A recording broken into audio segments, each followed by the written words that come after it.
Guys இப்போ வந்து டே 9 of 30 days. இப்போ எங்கே இருக்கோம் அப்படின்னு பார்த்தீங்கன்னா எடியூரில் இருக்கோம். ஃப்ரெஷ்ஷாக போயிட்டு குளிச்சுட்டு ரெடியாக இருக்கும். இப்போ வந்து எங்கே போக போகிறோம் அப்படின்றத நீங்கள் வெயிட் பண்ணி பாருங்கள். சம்திங் இன்ட்ரெஸ்டிங்காக இருக்கும் அப்படின்னு சொல்லிட்டு நம்புறதுனால வேலை விஷயமாக தான் வந்து. ஸோ எப்படி போகுது அப்படின்றத பார்க்கலாம்.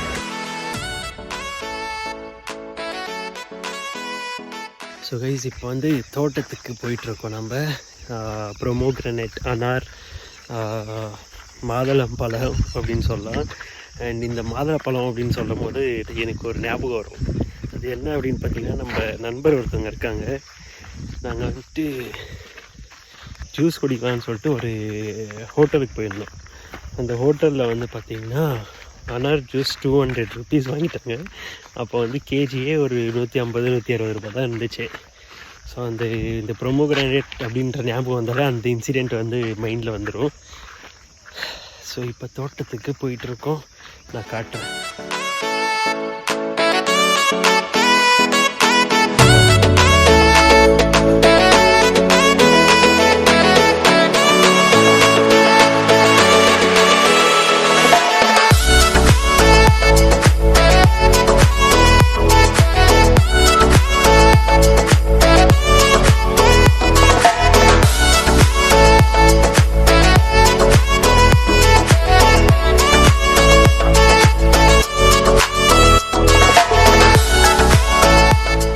கைஸ் இப்போ வந்து தோட்டத்துக்கு வந்தாச்சு.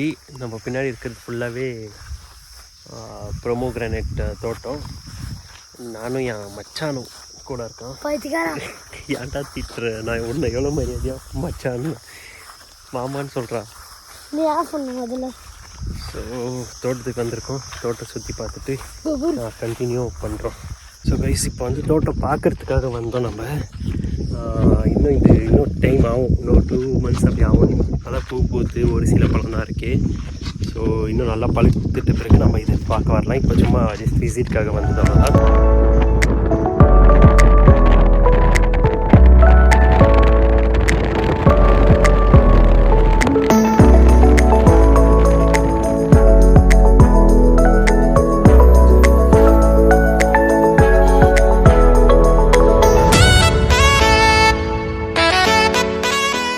இன்னைக்கு வந்து டே 10 ஆஃப் 30 days. ஸோ இன்றைக்கி வந்து நம்ம தோட்டத்துக்கு போகிறோம்.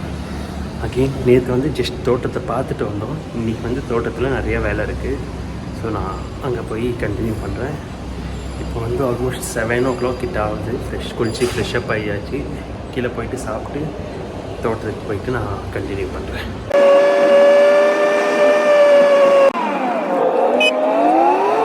கைஸ் நம்ம வந்து இப்போது தோட்டத்துக்கு வந்தாச்சு.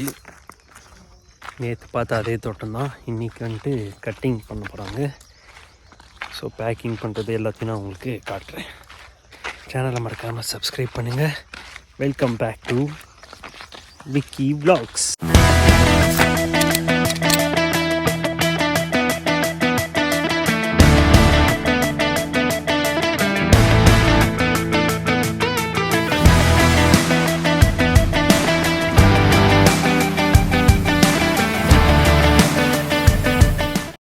ஸோ கைஸ் இங்கே வந்து இந்த மாதிரி சின்னதாக அழகாக ஒரு இந்த வீடு இருக்குது.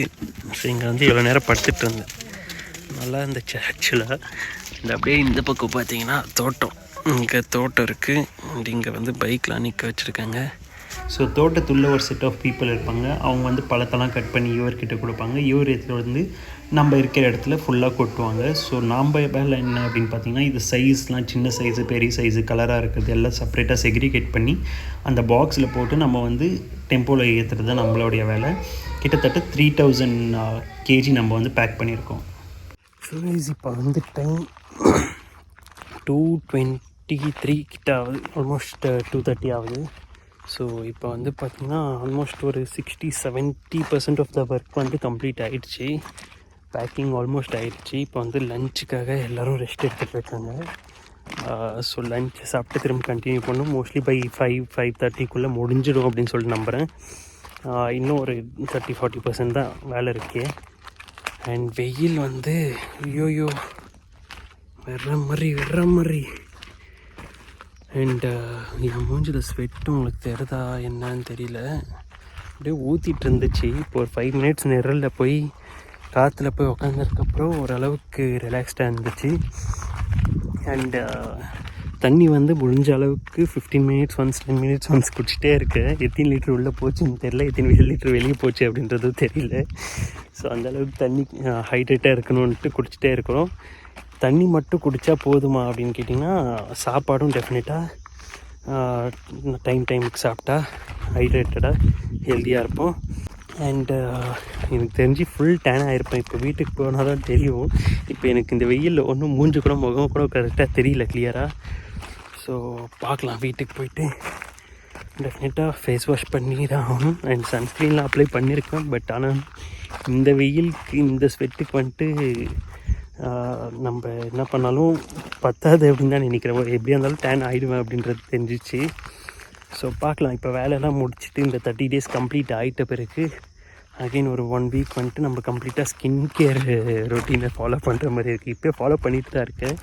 பட் அப்போ இன்னும் கொஞ்சம் நல்லா ஸ்கின்னை க்ளோயிங்காக அந்த மாதிரிலாம் பண்ண வேண்டியது இருக்குது. ஏன்னா நம்ம ஷார்ட் ஃபிலிம் அதுக்காக தானே இவ்வளோ வேலையும் பண்ணிகிட்ருக்கோம்.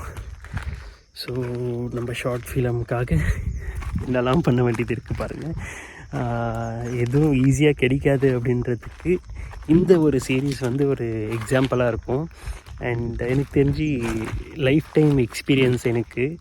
அண்ட் ஒரு மாதிரி மெமரபிள் மூமெண்ட்டாக டெஃபினட்டாக இந்த ஒரு 30 days இருக்கும் அப்படின்னு சொல்லிட்டு நம்புகிறேன். அண்ட் ஷார்ட் ஃபிலிம் எப்படி வரப்போகுது தெரியல. ஏன்னா லைக் ஸ்கிரிப்டு ரெடியாக இருக்குது, இந்த மாதிரி தான் வரணும் அப்படின்ற ஐடியாவாக ஒன்று இருக்குது.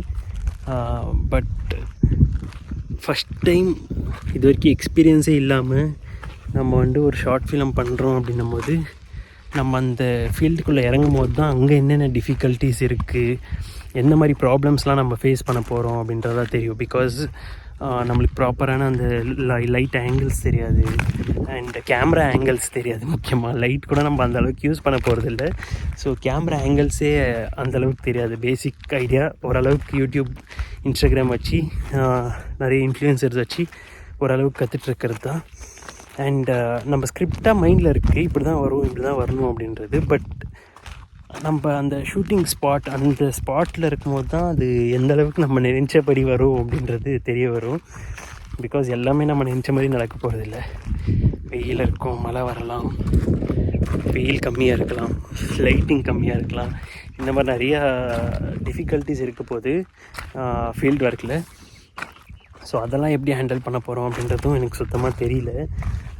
பிகாஸ் ஒரு ஃபஸ்ட் டைம் நம்ம பண்ண போகிறோம் அப்படின்றதுனால எல்லாமே கொஞ்சம் கஷ்டமாக தான் இருக்க போகுது அப்படின்றது மட்டும் தெரிஞ்சிச்சு.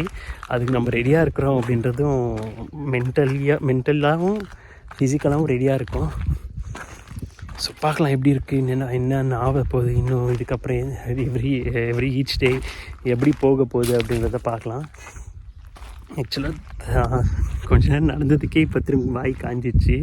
ஸோ போய் தண்ணியை குடிச்சிட்டு லஞ்சை முடிச்சுட்டு நம்ம வேலையும் முடிச்சுட்டு நான் முடிஞ்சால் இப்போ இங்கேருந்து போகிறதுக்கு முன்னாடி ஒரு வீடியோ பண்ணுறேன், இல்லைனா டைரெக்டாக ரூமுக்கு போயிட்டு நான் கண்டினியூ பண்ணுறேன். ஸோ விக்னேஷ் vlogsஸை யார் சப்ஸ்கிரைப் பண்ணலையோ சப்ஸ்கிரைப் பண்ணிக்கோங்க. மறக்காமல் பெல் பட்டனை கிளிக் பண்ணுங்கள். உங்களுடைய சப்போர்ட் அண்ட் லவ் இன்னும் அதிகமாக தேவைப்படுது.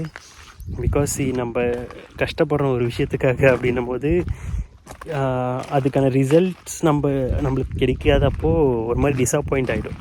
சரி, இவ்வளோ கஷ்டப்பட்டு பண்ணி என்ன பிரயோஜனம் அப்படின்ற மாதிரி. ஸோ அதுக்காக முடிஞ்ச அளவுக்கு உங்கள் ஃப்ரெண்ட்ஸ், ஃபேமிலி கூட ஷேர் பண்ணி சப்ஸ்கிரைப் பண்ணால் நம்மளுக்கு அது ஒரு மோட்டிவேஷனாக அமையும். அண்ட் உங்களுடைய லவ், சப்போர்ட் டெஃபினட்டாக எப்போவுமே தேவை. அண்ட் இந்த எஃபர்ட்ஸ், இந்த ஒரு எப்படி சொல்கிறது, ஹார்ட் ஒர்க்காக இருக்கட்டும், என்ன வேணாலும் இருக்கட்டும். ஸோ இது நீங்கள் கொடுக்குற அன்பு, அந்த லவ், சப்போர்ட்டுக்கு மீறி என்னால் எந்த அளவுக்கு பண்ண முடியுமோ அதை டெஃபினட்டாக நான் பண்ணிகிட்டே இருக்க போகிறேன். So peace out guys. இதுக்கப்புறம் இந்த வீடியோ கண்டினியூ ஆகுமா என்னன்னு தெரியல. ஸோ லஞ்ச் முடிச்சுட்டு நான் கண்டினியூ ட்ரை பண்ணுறேன். Peace out, stay safe, love you fam. எல்லா